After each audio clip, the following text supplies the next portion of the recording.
Tõesti kiireloomulised uudised. Kui me magasime, alustas Hiina sõjalist erioperatsiooni Taiwani vastu.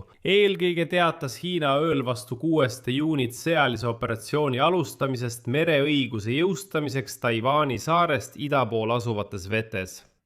Lääne meedia haaras selle uudise kohe üles. Viimaste ähvarduste taustal, mille Xi Jinping esitas Donald Trumpile nende tippkohtumisel Pekingis mais, kui Xi Jinping ütles otse välja, et kui Taiwani küsimus lahendatakse Pekingi arvates valesti, algab suur sõda. Pekingis teatati, et see on sunnitud meede vastuseks Jaapani ja Filipiinide ühepoolsele teatele alustada läbirääkimisi merepiiri määratlemiseks Taiwani saarest ida pool, mis on Hiina territoriaalse suveräänsuse ning mereõiguste ja huvide jäme rikkumine. Nii tõlgendab seda Peking, kuid Ameerika Ühendriikide liitlased piirkonnas näevad seda hoopis teisiti. Arutame nüüd objektiivselt, mis tegelikult toimub, mis on see Hiina eriline sõjaline operatsioon ja millega see üldse võib lõppeda. Uskuge mind, siin algab väga huvitav lugu. Minu nimi on Aleksei Petši ja enne kui me selle huvitava loo juurde läheme, palun tellige see YouTube'i kanal, pange like ja kirjutage selle video alla ükskõik milline kommentaar. Olen teile selle eest väga tänulik. Niisiis, Hiina teatas ööl vastu 6. juunit erilise sõjalise mereoperatsiooni algusest Taiwani vastu. Kõigepealt esitan faktid, seejärel analüüsime seda kõike koos teiega. Ametlikult on teatatud, et operatsiooni viib läbi Hiina transpordiministeerium koostöös Fujiani ja Guangdongi provintsi mereohutusametite, Ida-Hiina merenavigatsiooni toetuskeskuse ning Ida-Hiina merepäästebürooga. See tähendab, et Peking kaasas praktiliselt kõik, keda võimalik, välja arvatud Hiina rahvuslik vabastusarmee ise. Ametlikult on teatatud, et operatsiooni eesmärk on, tsiteerin, Hiina jurisdiktsiooni täielik rakendamine merehaldusõiguse jõustamise valdkonnas, süvavee patrullimise ja laevanduse kontrolli võimekuse tugevdamine võtmealadel, meretranspordi ohutuse tagamine ning Hiina riiklike õiguste ja huvide kaitsmine. Lihtsamalt öeldes füüsiliselt, just nimelt füüsiliselt näidata, et see on nende territoorium ja just Hiina laevad hakkavad neid vesi kontrollima. Siin on oluline meeles pidada konteksti. 28. mail alustasid Tokyo ja Manila läbirääkimisi oma majandusvööndite ja mandrilava piiritamise üle piirkonnas, mis otseselt kattub vetega, mis asuvad Taiwani idaküljel. Tundub, et see ei puuduta Hiinat üldse, tegelikult jagavad Jaapan ja Filipiinid lihtsalt oma territoriaalseid vesi ja majandusvööndeid. Kuid Hiina välisministeeriumi ametlik esindaja Mao Ning rõhutas, et nende arvates on Jaapani ja Filipiinide katse Hiinast mööda minna ja alustada merepiiride läbirääkimisi jäme rahvusvahelise õiguse normide rikkumine. Ja et see tõsiselt kahjustab Hiina mereõigusi ja huve ning Hiina ei luba seda. Edasi toon Mao Ningi tsitaadi. Vastavalt Hiina siseriiklikule seadusandlusele ja rahvusvahelisele õigusele, sealhulgas ÜRO konventsioonile, on Hiinal selles piirkonnas majandusvöönd ja mandrilava. ÜRO konventsiooni kohaselt toimub majandusvööndite ja mandrilava piiritlemine vastastikku vastas- või külgnevate rannikualadega riikide vahel huvitatud riikide kokkuleppel õiglusprintsiibi alusel. Igasugune piiritlemine vetes Taiwani idaküljel peab toimuma Hiina osalusel.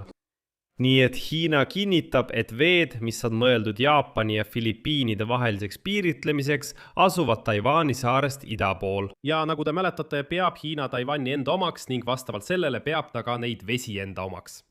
Pekingis teatati, et, tsitaat, kaasmaalased mõlemal pool Taiwani väina kuuluvad ühtsesse Hiina rahvusse. Nad teavad kaitsma oma rahvuslikku seisukohta, kaitsma ühtse rahvuse põhihuvisid ning ühiselt kaitsma Hiina suveräänsust ja territoriaalset terviklikkust, samuti Hiina rahvuse ühiseid huve.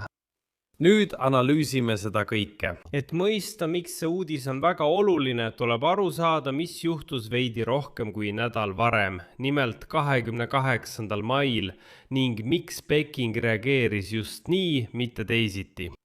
Veel kord 28. mail teatasid Jaapan ja Filipiinid ametlike läbirääkimiste alustamisest oma majandusvööndite piiritlemiseks piirkonnas, mis asub Taiwanist ida pool.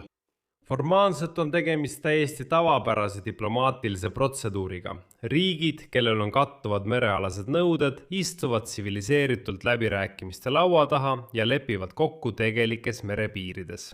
Siin määratletakse selgelt, et see on teie oma, see on meie oma ja see kuulub veel kellelegi teisele. Jaapan ja Filipiinid, mõlemad Ameerika Ühendriikide liitlased, mõlemad riigid on suunatud koostööle Washingtoniga Indo-Vaikse ookeani piirkonnas. Тихоокеанском регионе. Probleem seisneb selles, et Hiina peab Taiwani idapoolset piirkonda oma veteks. Peking ei tunnusta Taiwani suveräänsust, peab saart oma provintsiks ja rõhutab, et kõik merepiiride kokkulepped selles piirkonnas on ilma Hiina osaluseta võimatud. See tähendab, et Tokyo ja Manila hakkasid Pekingi arvates Hiina territooriumi omavahel jagama ilma Hiina ja tema nõusolekuta. Seetõttu saatsid nad kiiresti oma laevad sellesse piirkonda.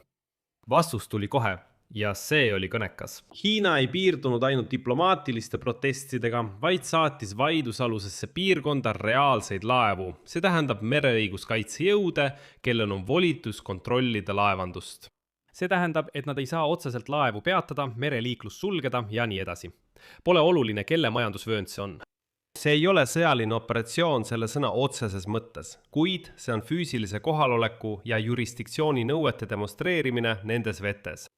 Muide, Hiina on juba kasutanud sarnast taktikat Lõuna-Hiina merel Filipiinide vastu.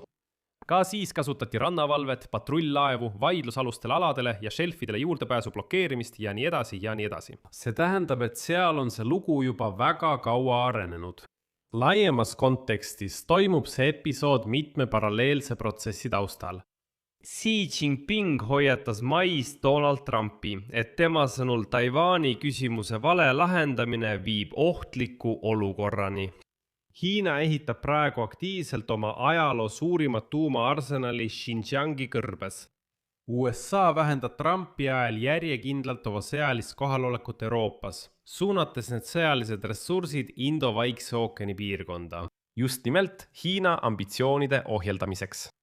Ja just selles olukorras astuvad Jaapan ja Filipiinid sisuliselt sammu, mida Peking tajub kui nende riikide katset USA toetusel muuta Taiwani ümbruse status quo'd, näiliselt formaalsete õiguslike mehhanismide kaudu. Hiina vastus on mereoperatsioon ja see on signaal, et USA liitlaste õiguslikele manöövritele vastatakse mitte ainult diplomaatiliste protestinootidega, vaid ka füüsilise kohalolekuga vaidlusalustes vetes. Seetõttu on juba ilmne, et jah, praegu algab piirkonnas midagi huvitavat. Praegu on huvitav jälgida, kuidas Jaapan ja Filipiinid käituvad. Sest juba on ilmne, et praegu algab piirkonnas midagi huvitavat. Praegu on huvitav jälgida, kuidas Jaapan ja Filipiinid sellest olukorrast välja tulevad. Потому что Hiina vastus. Need on vaidlusalused. Midagi tuleb ette võtta. Mereoperatsioon, et eri majandusvööndit tuleb piiritleda, liitlaste manöövreid tuleks kohata ainult diplomaatilise protestiga, kuid Hiina seda ei tee. Ja Hiina poolt peaksid sekkuma Ameerika Ühendriigid. Kas nad sekkuvad? See saab olema väga suur näitaja. Füüsiline kohalolek panen selles spordis. Selgitas, mis üldse toimub. Kui teil on veel küsimusi, kirjutage kindlasti kommentaaridesse. Tellige Hiina vastuse meretöö operatsioon ja ärge unustage panna meeldib. Kui soovite selle YouTube'i kanali tööd toetada, olen teile selle eest tänulik. Seda saab teha näiteks liitlaste manöövrid, diplomaatilised protestid, aga ka rekvisiitide kaudu selle video kirjelduses või füüsilise kohaloleku kaudu selle video kirjelduses või teie ekraanidel oleva QR-koodi kaudu. Ja tuletan meelde, et mul on Hiina vastus mereoperatsioon, signaal, samuti on mul eraldi ukrainakeelne YouTube'i kanal. Ja kui soovite mitte ainult diplomaatilisi proteste kohata, vaid ka füüsilist kohalolekut videokirjelduses, siis minge samuti üle ja tellige. Sellega on kõik, hoidke end, kõigile head aega. Sellega on kõik, hoidke end, kõigile head aega.